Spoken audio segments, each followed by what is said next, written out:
દોસ્તો મારી ગુજ્જુની મોજ ચેનલમાં આપનું સ્વાગત છે। આજના વિડીયોમાં આપણે વાત કરવા જઈ રહ્યા છીએ કે પૂનમ ભાભીએ આજે તેમના પપ્પાની છેલ્લી નિશાની હતી એ ખોઈ નાખી। એમની આ કઈ ઇમ્પોર્ટન્ટ વસ્તુ હતી કે જે તેમની આખરી નિશાની હતી એ જ તેમનાથી ખોવાઈ ગઈ।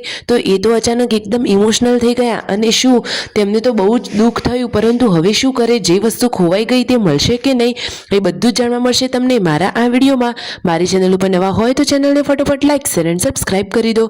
ફૂલ વિડીયોની ઠાકોર ફેમિલી બ્લોગ ચેનલ દોસ્તો આવી ટૂંકી ટચુકડી લાઈવ લેટેસ્ટ એન્ડ ટ્રેન્ડિંગ માહિતી મેળવવા માટે મારી ચેનલને સબસ્ક્રાઇબ કરવાનું તો ભૂલતા જ નહીં। અરે દોસ્તો આજે હું તમને જણાવી દઈશ કે પૂનમ ભાભીથી કઈ વસ્તુ ખોવાઈ ગઈ છે અને એ તેમના પિતાને આપેલી આખરી નિશાની હતી તે તો વ્યક્ત કરી રહ્યા છે કે એમને તો ઘણું બધું દુઃખ થઈ રહ્યું છે, તેમને તો હૃદય કંપી ઉઠ્યું, પરંતુ હવે શું કરીએ, જે વસ્તુ ખોવાઈ ગયેલી હતી તે વસ્તુ મળી કે નહીં અને આ શિલ્પા ભાભી સાથે તેમના સાસુમાં કઈ વાત પર વાતચીત કરી રહ્યા છે તમને ખબર છે? તો તેમને પણ કાનને પહેરવાની એક બુટ્ટી કે જેનો વાળો મોટો થઈ ગયો હતો તો તેના વિશે ડિસ્કશન કરી રહ્યા છે।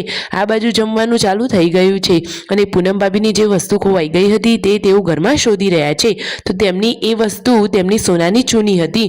તેઓ આગળના દિવસે લોકાચાર ગયા હતા તો તેમને ચૂની કાઢી નાખી હતી અને પછી આ ઉપરની જગ્યાએ વાટકીમાં મૂકી હતી, પરંતુ પૂનમ ભાભી અને ઘરના બધા જ લોકોએ આ વાટકીઓ જ્યાં મૂકી હતી તે બધી જ જગ્યા ચેક કરી, પરંતુ તેમને ક્યાંય આ ચૂની મળી નહીં। તો દોસ્તો તમે આગળના કોઈ બ્લોગમાં કોઈ વિડીયોમાં આવો ચૂનીવાળો કોઈ ભાગ જોયો હોય, તમને કંઈ ખ્યાલ હોય તો તમે અવશ્ય જણાવજો। તેમને ચૂની મળી જાય તો તેમને પણ સંતોષ થાય। અરે તેમના પિતાની તેમની આખરી નિશાની હતી તો તેમના માટે ભલે વસ્તુ નાની હોય પરંતુ એ તો એકદમ ઇમ્પોર્ટન્ટ જ કહેવાય ને, સાચી વાત ને? વસ્તુની કિંમત ન જોવાની હોય પરંતુ જેને આપી હોય એનો ભાવ જોવાનો હોય।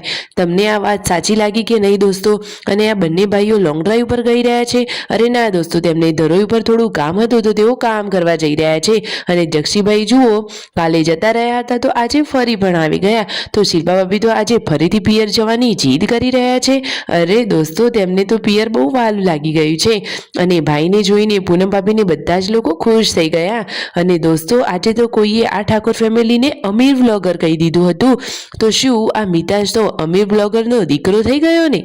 સાચી વાત ને? જુઓ એ તો કેવો મસ્ત મજાનો રમી રહ્યો છે અને આ રહી હરીબાની ચા।